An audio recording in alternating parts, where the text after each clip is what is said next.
ನೀವು ಯಾವ ರೀತಿ ತೀರ್ಮಾನ ತಗೊಂಡು? ಒಳ್ಳೆ ತೀರ್ಮಾನನೇ ತೆಗೆದುಕೊಂಡಿದ್ದೀನಿ. ಅಂದ್ರೆ ನನ್ನ ಮಗನಿಗೊಂದು ಮದುವೆ ಮಾಡಿ ಈ ಊರಿಂದಲೇ ಹೊರಗೆ ಹಾಕಿದ್ರಾಯ್ತಲ್ವಾ?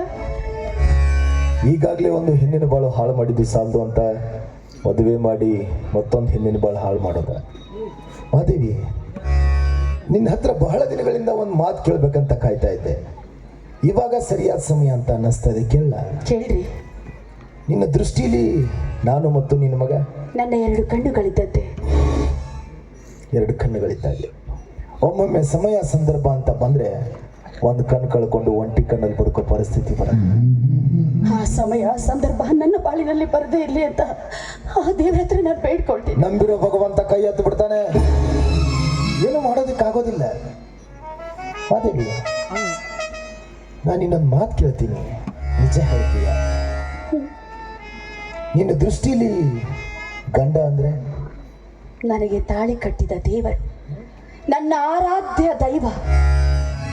ತಾಳಿ ಕಟ್ಟಿದ ದೇವರು, ಆರಾಧ್ಯ ದೈವ. ದೈವದ ಮಾತನ್ನ ಪಾಲಿಸಬೇಕಾದದ್ದು ಸತಿಯಾದವಳ, ಧರ್ಮ ಆದವಳ ಕರ್ತವ್ಯ. ಹಾಗಾದ್ರೆ ನಾನು ಹೇಳೋ ಮಾತನ್ನು ಪಾಲಿಸ್ತೀಯ? ಪತಿಯ ಆಜ್ಞೆ ಪಾಲಿಸದೆ ಇರೋಳು ಅವಳು ಸತಿಯಲ್ಲ, ಪತಿ ದ್ರೋಹಿ. ಪಾಲಿಸ್ತೀನಿ ಅಂತ ಮಾತು ಕೊಡು.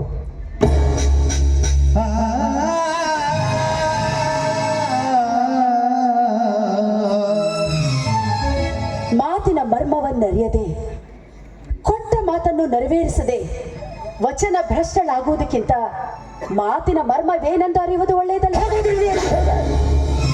ಪತಿಯ ದೈವ, ದೈವದ ಮಾತನ್ನ ಪಾಲಿಸಬೇಕಾದದ್ದು ಸತಿಯಾದವಳ ಧರ್ಮ ಅಂತ. ಇದೇನಾ ನಿನ್ನ ಧರ್ಮ? ನೋಡಿ, ನನ್ನ ತಂದೆ ತಾಯಿಗಳ ಮೇಲೆ ಆಣೆ ಮಾಡಿ ಹೇಳ್ತೀನಿ, ನಿಮ್ಮ ಎಂಥ ಮಾತಿದ್ರು ನಾನು ನಡೆಸ್ಕೊಡ್ತೀನಿ ಅಂತ ನಿಮ್ಮ ಪಾದ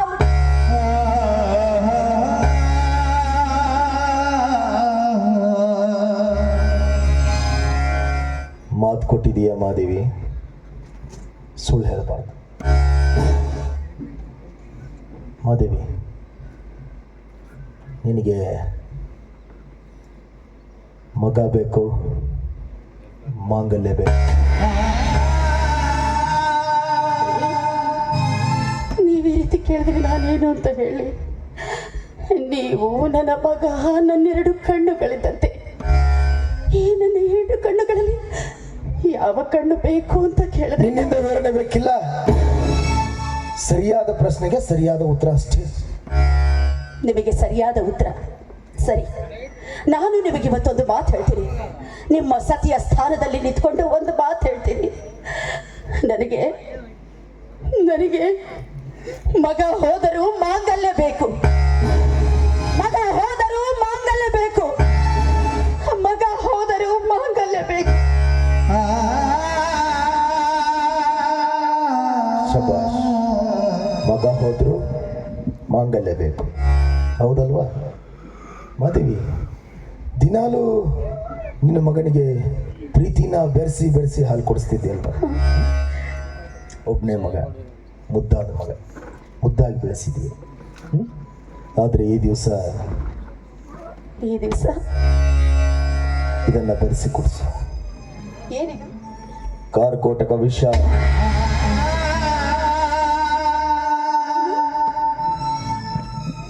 ನಿಮ್ಮ ಕೈಲಿ ಅಂದ್ರೆ ನಾನು ನನ್ನ ಮಗನಿಗೆ ಇಲ್ಲ ರೀ, ಇಲ್ಲ, ನನ್ನ ಮಗನಿಗೆ ವಿಷ ಇಲ್ಲ ರೀ, ನನ್ನ ಕೈಯಿಂದ ಸಾಧ್ಯವಿಲ್ಲ ಅಂದ್ರೆ ನನ್ನ ಕೈಯಿಂದ ಸಾಧ್ಯವಿಲ್ಲ. ಹೌದಲ್ವಾ? ಹೆತ್ತ ತಾಯಿ ಹೆತ್ತ ಮಗನಿಗೆ ವಿಷ ಹಾಕೋದಕ್ಕೆ ಸಾಧ್ಯ ಇಲ್ವಲ್ಲ? ಆದ್ರೆ ಕಟ್ಟಿಕೊಂಡ್ರು ಗಂಡನಿಗಾದ್ರೂ ಹಾಕ್ಬೋದಲ್ಲ? ಆಯ್ಕೆ ನಿನಗೆ ಹುಟ್ಟದ್ದು, ಒತ್ತಾಯ ಇಲ್ಲ. 2ರಲ್ಲಿ ಒಂದಂತೂ ಆಗ್ಲೇಬೇಕು. ನೀನೇ ನಿನ್ನ ಕೈಯಾರ ಈ ವಿಷಯನ ಕಟ್ಕೊಂಡು ಹೊಟ್ಟೆಗೆ ಹಾಕೋದಾದ್ರೆ, ಇಲ್ಲ ನನ್ನ ಹೊಟ್ಟೆ ಸೇರೋದಾದ್ರೆ ನನ್ನ ಹತ್ರನೇ ಇರಲಿ.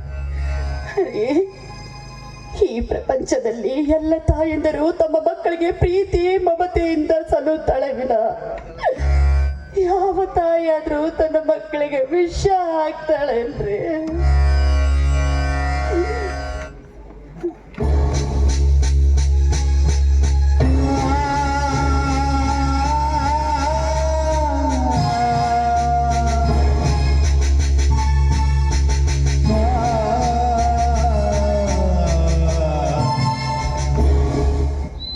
ಮಾದೇವಿ ಮಾತು ಕೊಟ್ಟಿದೀಯ, ನೆನಪಿರಲಿ.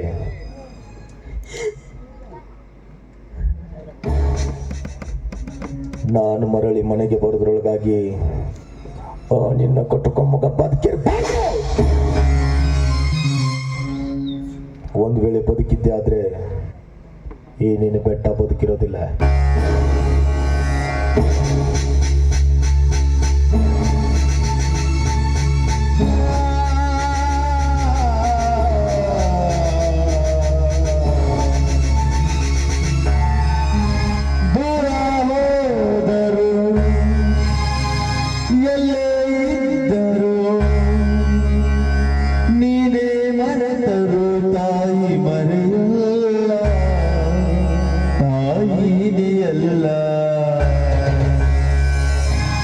ಬದಲಾಗುವುದಿಲ್ಲ, ಈಗ ಉರುಳಿ ಕಳೆದೋದರು ಬದಲಾದರು.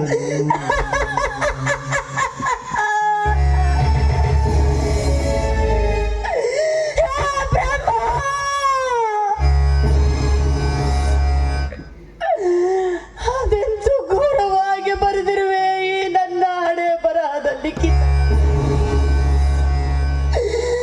ಮೆಚ್ಚಿದೆ ಬ್ರಹ್ಮ, ಮೆಚ್ಚಿದೆ. ನಿನ್ನ ಹಣೆ ಬರಹದ ಲಿಖಿತವನ್ನು ಮೆಚ್ಚಿದೆ.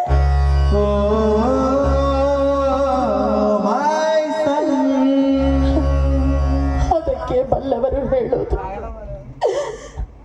ಹಣೆ ಬರಹವನ್ನು ಬಲ್ಲವರ್ಯಾರು ಅಂತ. ಹಸಿ ಮಾಂಸದ ಮುದ್ದೆಯನ್ನು ನನ್ನ ಒಡಲಲ್ಲಿ ಹಾಕಿದೆ. ಅದನ್ನು ರಣಹದ್ದುಗಳ ಕಣ್ಣಿನಿಂದ ಜೋಪಾನವಾಗಿಟ್ಟುಕೋ ಅಂತ ನನಗೆ ಕಟ್ಟಪ್ಪಣೆ ಮಾಡಿದೆ. ಆದ್ರೆ ಇಂದು ಅದೇ ಮಾಂಸವನ್ನು ತಿನ್ನುವ ಹಸಿದ ಹುಲಿಯನ್ನಾಗಿಸಿದೆ.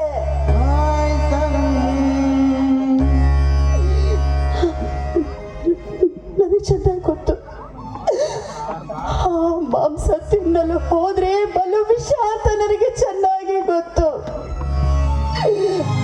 ತಿನ್ನದೆ ಹೋದರೆ ನರಕಕ್ಕೆ ದಾರಿ ಎಂದು ಹೇಳಿದೆ. ಯಾವುದನ್ನು ಪಾಲಿಸಲಿ, ಯಾವುದನ್ನು ತಿರಸ್ಕರಿಸಲಿ? ಸತಿ ಧರ್ಮದಲ್ಲಿ ನಿಂತು ಪತಿದ್ರೋಹಿಯಾಗಿ ಈ ಭರತ ಭೂಮಿಯಲ್ಲಿ ಪಾಪದ ಕಿರೀಟ ಕಟ್ಟಿಕೊಳ್ಳಲೇ? ಇಲ್ಲ ಇಲ್ಲ, ನಾನು ತಾಳಿ ಕಟ್ಟಿದ ಗಂಡ ಬದುಕಲೇಬೇಕು. ಅಂದಾಗ ನನಗೆ ಕಾರ್ಯ ಅನಿವಾರ್ಯ. ಪದಗಳಿಗೆ ಸಿಗದ ಗುಣದವಳು ಬರೆಯುವುದು ಹೇಗೋ ಇತಿಹಾಸ. ಗಂಗೆ ತುಂಗೆಗಿಂತ ಪಾವನಳು, ಹರಿಯೋ ನದಿಗಿಂತ ತಂಪಿವಳು. ದಯತೋಗೋ ಜನನಿ ಜೀವದ ಜೀವತಾಯಿ.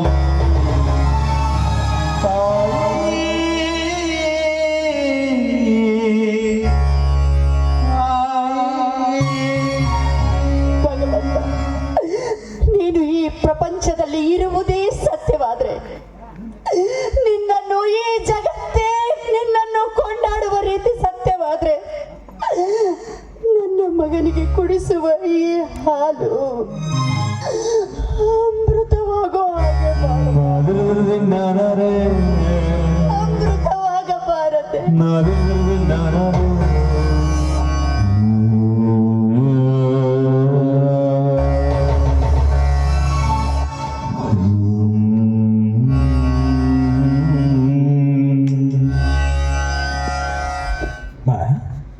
ಯಾಕಮ್ಮ ಕಣ್ಣೀರಾಗ್ತಾ ಇದೆಯಾ? ಯಾಕೂ ಇಲ್ಲಪ್ಪ. ಈ ಪ್ರಪಂಚದಲ್ಲಿ ಎಲ್ಲ ತಾಯಿದ್ರು ತಮ್ಮ ಮಕ್ಕಳಿಗೆ ಪ್ರೀತಿಯಿಂದ ಸಲುತ್ತಾರೆ, ಮಮತೆಯಿಂದ ನೋಡ್ಕೊಳ್ತಾರೆ. ಆದರೆ ಈ ನಿನ್ನ ತಾಯಿ ಇವತ್ತು ನಿನಗೆ ಸಕ್ಕರೆ ಬೆರೆಸಿದ ಹಾಲು ಕೊಡ್ತಾ ಇದ್ದಾಳಲ್ಲ, ಆ ಸಂತೋಷಕ್ಕಾಗಿ ಮಂತೇಶ ಮಾ ನಿನ್ನನ್ನು ಹಡೆದದ್ದು ನನ್ನ ಪುಣ್ಯವೋ ಇಲ್ಲ ನನ್ನ ಹೊಟ್ಟೆಯಲ್ಲಿ ನೀನು ಹುಟ್ಟಿದ್ದು ನಿನ್ನ ಪುಣ್ಯವೋ? ಮಾ ನಾನು ನಿನ್ನ ಹತ್ರ ಒಂದು ಮುಖ್ಯವಾದ ವಿಷಯ ಮಾತಾಡ್ಬೇಕಬ್ಬ.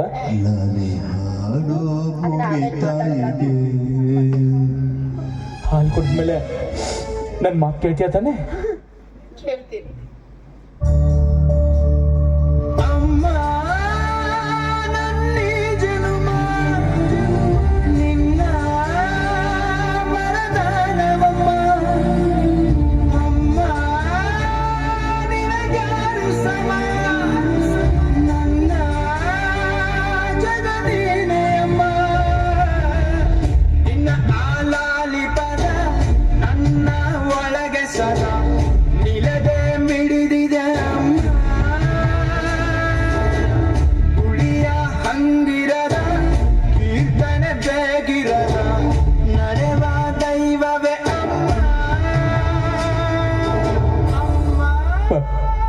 ನಾನು ಕಾಲೇಜಲ್ಲಿ ಓದ್ತಿರ್ಬೇಕಾದ್ರೆ ಒಂದು ಹುಡುಗಿನ ಪ್ರೀತಿ ಮಾಡಿದೆ.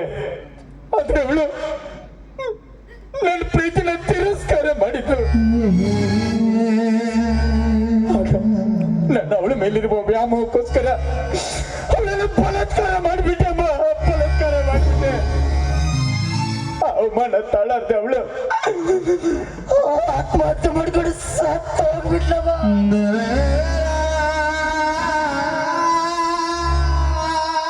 ಹುಡುಗಿ ಬೇರೆ ಯಾರು ಅಲ್ಲ, ನಮ್ಮ ಮನೆಯಲ್ಲಿ ಜೀತದಾಳಾಗಿ ದುಡಿತಾ ಇದ್ದಲ್ಲ ರುದ್ರ.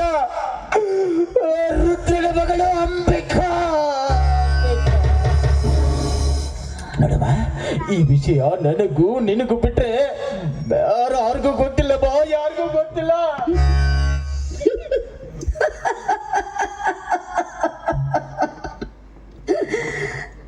ಬೆಕ್ಕು ಕಣ್ಣು ಮುಚ್ಕೊಂಡು ಹಾಲು ಕುಡಿದ್ರೆ ಪ್ರಪಂಚಕ್ಕೆ ತಿಳಿಯೋದಿಲ್ಲ ಅನ್ಕೊಳ್ಳುತ್ತಂತ.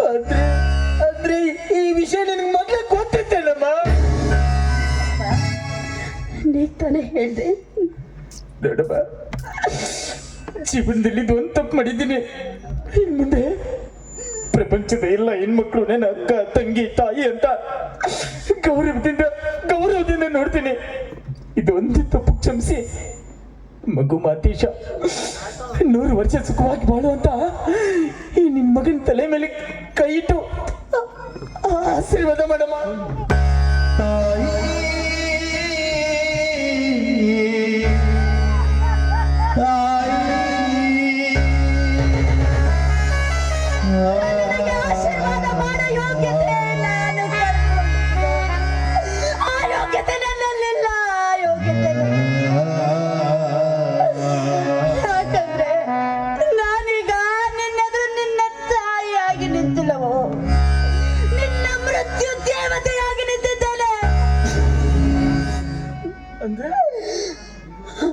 ಅಂದ್ರೆ ನಿನ್ನ ವಿಷಯ ನಿಮ್ಮ ತಂದೆಯವರಿಗೆ ತಿಳಿದು ನೀನು ಬದುಕಬಾರದು ಅಂತ ನೀನು ಕುಡಿಯುವ ಹಾಲಿನಲ್ಲಿ ವಿಷ ಬೆರೆಸಿದ್ದೆ.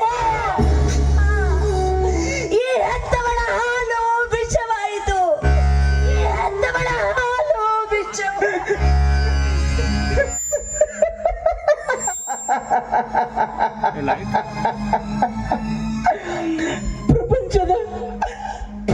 ಪ್ರಪಂಚದ ಯಾವ ತಾಯಿ ಆದರೂ ಹೆತ್ತ ಮಗನಿಗೆ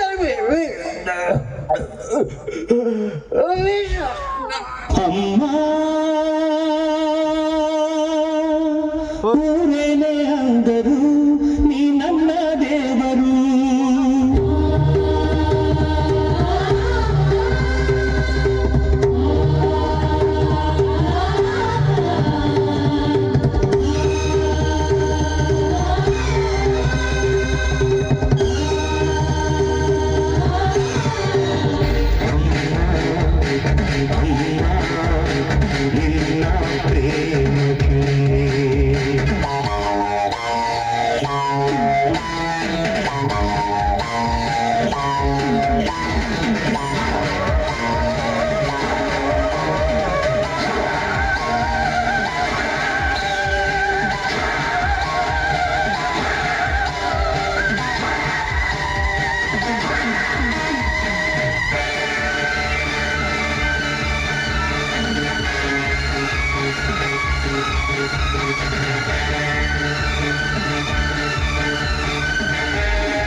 ಕೊಟ್ಟ ಪ್ರಾಣವನ್ನು ನಿನಗಾಗಿ ನೀಡುವಾಗ ನಾ ಕಾಣದ ಆನಂದವು ನೀ ಕೊಟ್ಟ ಪ್ರಾಣವನ್ನು ನಿನಗಾಗಿ ನೀಡುವಾಗ ನಾ ಕಾಣದ ಆನಂದವು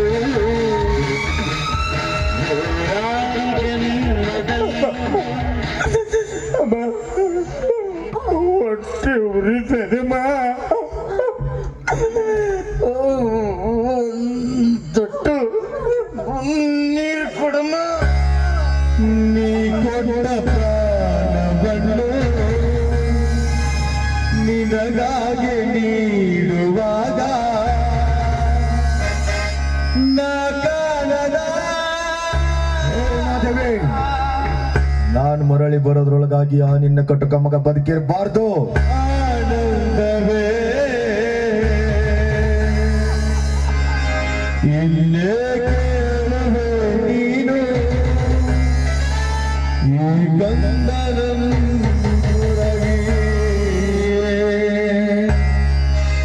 ಅಮ್ಮ ಅಮ್ಮ ನಿನ್ನ ಪ್ರೇಮಕ್ಕೆ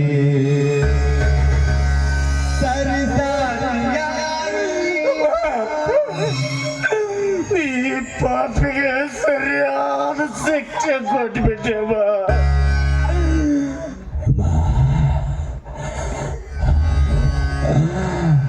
ಸಾವು ನನ್ನನ್ನು ಕೈ ಮಾಡಿ ಕೈ ತೆಗೆಮ್ಮ. ಸಾಯುವ ಕೊನೆಗಳಿಗೆ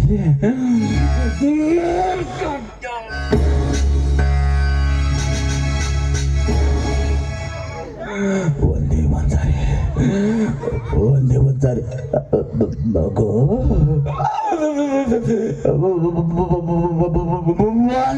ಅಂತ ಅಪ್ಕೋಬಾರ.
ಮಲಗಿರಲಿ ಅಲ್ಲಿ ಮುಂದಿನದು ದೇವರ ಚಿತ್ತ. ನಾ ತಡೆಯಲಾರೆ ಅದು ಯಾಕೆ ನೋಡತಿ ಮತ್ತ ನೀ ಇತ್ತ. ಸಂಸಾರ ಸಾಗರದಾಗ ಲೆಕ್ಕವಿರದಷ್ಟು ದುಃಖದ ಬಂಡಿ ನಾ ಬಲ್ಲೆ ನನಗೆ ಗೊತ್ತಿಲ್ಲದಿದ್ದರೂ ಎಲ್ಲಿ ಆಚೆಯ ದಂಡಿ.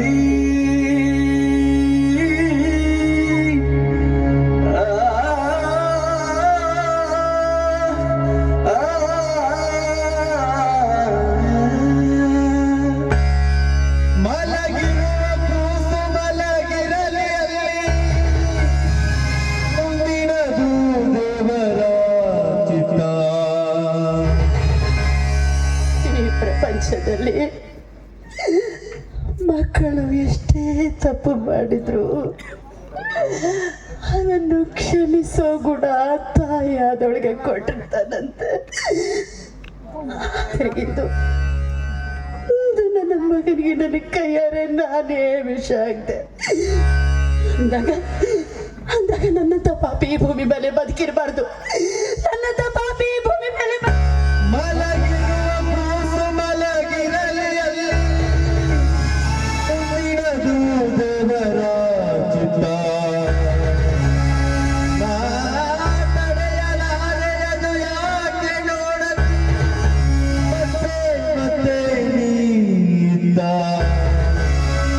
ಸಂಸಾರ ಸಾಗರದಾಗ ಲೆಕ್ಕ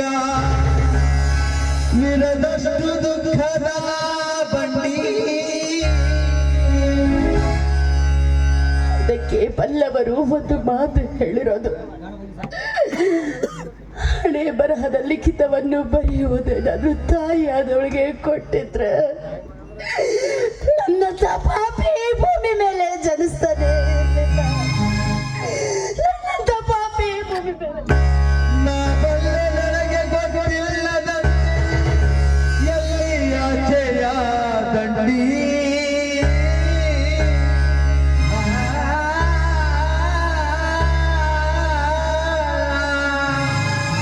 ಕೂಸು ಮಲಗಿರಲಿ ಅಲ್ಲಿ ಮುಂದಿನದು ದೇವರ ಚಿತ್ತ. ನಾ ತಡೆಯಲಾರೆ ಅದು ಯಾಕೆ ನೋಡತಿ ಮತ್ತ ನೀ ಸಂಸಾರ ನಿಮ್ಮ ಮಗ ಹೇಗೆ ಹಾಯಾಗಿ ಮಲಗಿದಾನಂತ ಕಣ್ತುಂಬ ನೋಡ್ರಿ.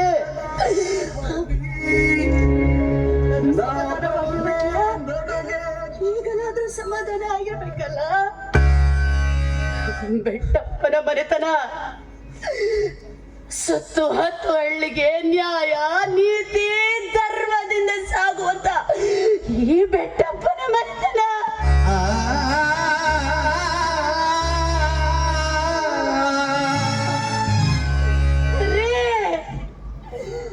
ನನ್ನ ಕರಳು ಕುಡಿಗೆ ನನ್ನ ಕೈಯಾರೆ ವಿಷ ಹಾಕುವಾಗ ಈ ಹತ್ತ ಕರಳು ಎಷ್ಟು ನೊಂದು ಕೊಟ್ಟು ಅಂತ ನಿಮಗೇನಾದ್ರೂ ಗೊತ್ತೇನ್ರಿ?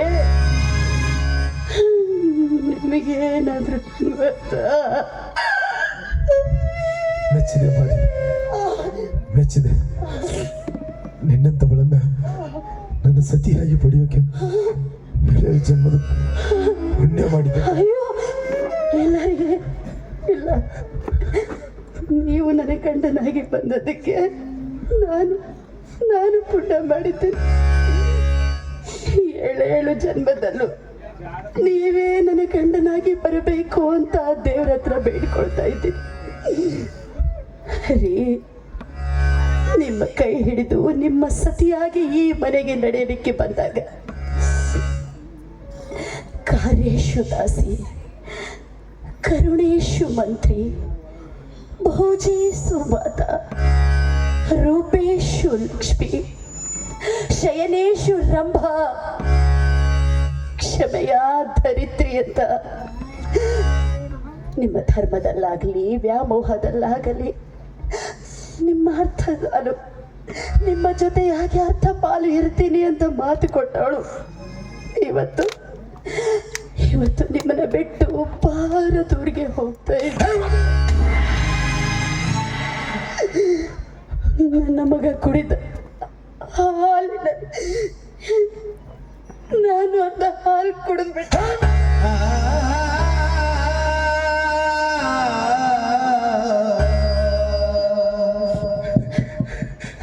ಅರೆ, ನನಗೊಂದು ಚಿಕ್ಕ ಆಸೆ ಇದೆ, ನೆರವೇರಿಸ್ಕೊಡ್ತೀನ. ಸಾಯೋ ಮುಂಚೆ ಈ ನಿಮ್ಮ ಹೆಂಡತಿ ದೀರ್ಘ ಸುಮಂಗಲಿಯಾಗಿ ಹೋಗುವಂತ ಆಶೀರ್ವಾದ ಮಾಡ್ತೀರಾ?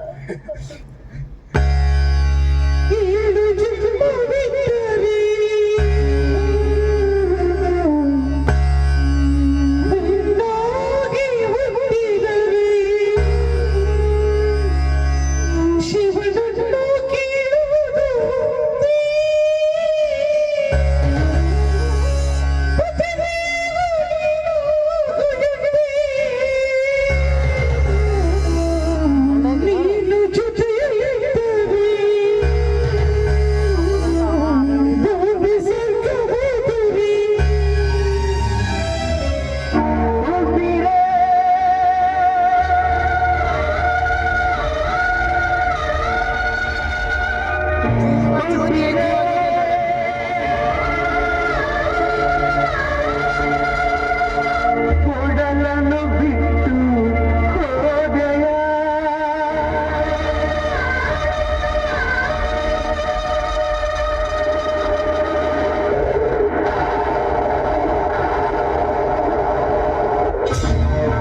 ಜೀವ ಜ್ಯೋತಿಯೇ ಜೀವ ಜ್ಯೋತಿಯೇ ನನ್ನ ಒಂಟಿಯಾಗಿ ಬಿಟ್ಟು ಹೋದೆ ಯಾವ ನೀತಿಯೇ ಜೀವ ಜ್ಯೋತಿಯೇ ಜೀವ ಜ್ಯೋತಿಯೇ ನನ್ನ ಒಂಟಿಯಾಗಿ ಬಿಟ್ಟು ಹೋದೆ ಯಾವ ನೀತಿಯೇ ಒಂಟಿಯಾಗಿ ಬಿಟ್ಟು ಹೋದೆ ಯಾವ ನೀತಿಯೇ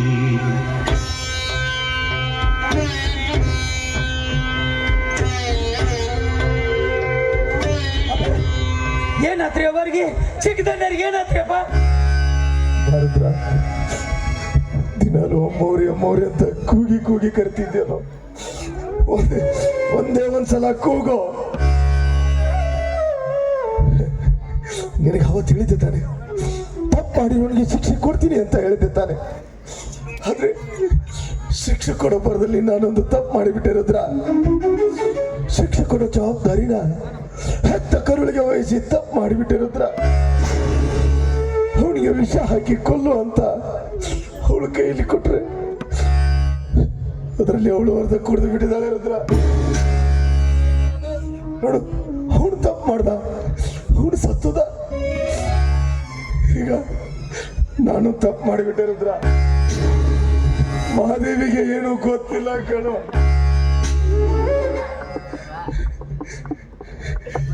ಯಾಕಯ್ಯಪ್ಪ ನಿಮಗೆ ನಾ ಅವತ್ತ ಹೇಳಿದ್ದೆಲ್ರಿ ಯಾವುದೇ ತರ ಕೆಟ್ಟ ನಿರ್ಧಾರ ತಗೋಬೇಡ್ರಿ ಅಂತ ನಿಮಗೆ ಹೇಳಿದ್ದಲ್ರಿ ಅಪ್ಪ ಇಂಥ ಕೆಟ್ಟ ನಿರ್ಧಾರ ಯಾಕೆ ತಗೊಂಡ್ರಿ ನೀವು ಅಯ್ಯೋ ಪಾಪಿ ನನ್ನ ಮಗಳ ಅಂಬಿಕಾ ನನ್ನ ಹೊಟ್ಟಾಗಿ ಹುಟ್ಟಿ ಬಂಗಾರಂತ ಜೀವ ತಗೊಂಡ್ಬಿಟ್ಟೆ ಇಲ್ಲ ರುದ್ರ ಇಲ್ಲಿ ಯಾರ ಸಾವಿಗೂ ಯಾರನ್ನು ಹೊಣೆ ಮಾಡೋದಕ್ಕಾಗೋದಿಲ್ಲ ಮೇಲೊಬ್ಬ ಇದ್ದಾನೆ ಅವನು ಆಟ ಆಡಿಸ್ತಾನೆ ನಾವು ಆ ರೀತಿ ಆಡಬೇಕಷ್ಟೇ ಆದ್ರೆ ಆಟ ಆಡುವಾಗ ಆಟದ ನಿಯಮ ಮೀರಬಾರದು ರುದ್ರ ಮೀರಬಾರ್ದು ಅವನು ಮೇರ್ದ ಅವನು ಸತ್ತೋದ ಈಗ ನಾನು ಆಟದ ನಿಯಮ ಮೀರಿಬಿಟ್ಟೆ ರುದ್ರ ರುದ್ರ ಸುತ್ತ 40 ಹಳ್ಳಿಗೆಲ್ಲ ನ್ಯಾಯ ದೇಗುಲ ಈ ಬೆಟ್ಟಪ್ಪನ ಮನೆತನ ಇಲ್ಲಿ ನ್ಯಾಯ ಅಂತ ತಲೆಬಾಗಿ ಬಂದವರಿಗೆ ಯಾವತ್ತೂ ಅನ್ಯಾಯ ಆಗಿಲ್ಲ ರುದ್ರ ಇನ್ನು ಮುಂದೇನೂ ಆಗ್ಬಾರ್ದು ನೋಡು ಕೊನೆಯದಾಗಿ ನಿಲ್ಲೊಂದು ಮಾತು ಕೇಳ್ತೀನಿ ನಡೆಸ್ಕೊಡ್ತೀಯ ತಾನೆ ಹೇಳ್ರಿಪ್ಪ ಒಂದ್ ಯಾಕ್ರಿ 100 ಮಾತು ಕೇಳಿಲ್ಲ ಒಂದೇ ಮಾತು ರುದ್ರ ಇನ್ನು ಯಾವತ್ತೂ ಏನೂ ಕೇಳೋದಿಲ್ಲ ಈ ನ್ಯಾಯದಂತ ನ್ಯಾಯ ದೇಗುಲದ ನ್ಯಾಯಸ್ಥಾನನ ಇನ್ನು ಮುಂದೆ ನೀನ್ ನಡೆಸ್ಕೊಂಡು ಹೋಗ್ಬೇಕು ರುದ್ರ ಹೋಗ್ತೀಯ ತಾನೆ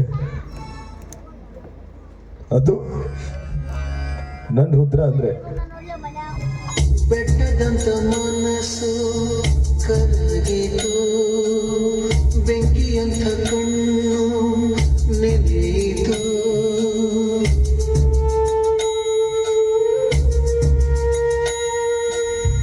ಕಲ್ಲಿನಂತ ದೇಹ ಕುಗ್ಗಿತ ಕಪ್ಪ ವೃಕ್ಷ ಒಣಗಿ ಹೋಯಿತು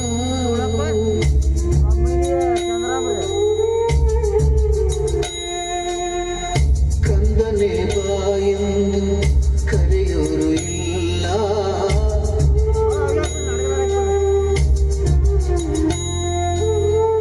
ಕಂದನೆ ಬಾಯೆಂದು ಕರೆಯೋರು ಇಲ್ಲ ದುಃಖಿಸಿ ಅಳಲು ಮಡಿಲೊಂದು ಇಲ್ಲ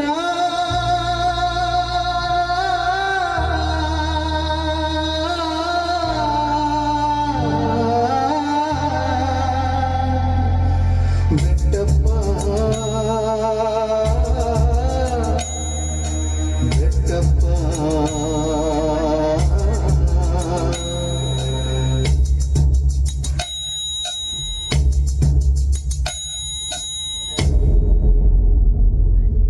ಹೆಸರು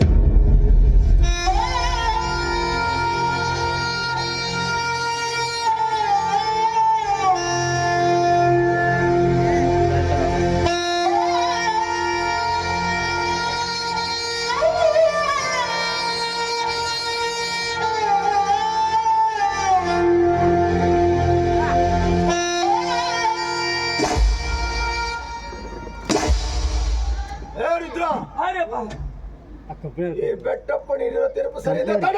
ಸರಿ ಆಯ್ತ್ರಿ ಅಪ್ಪ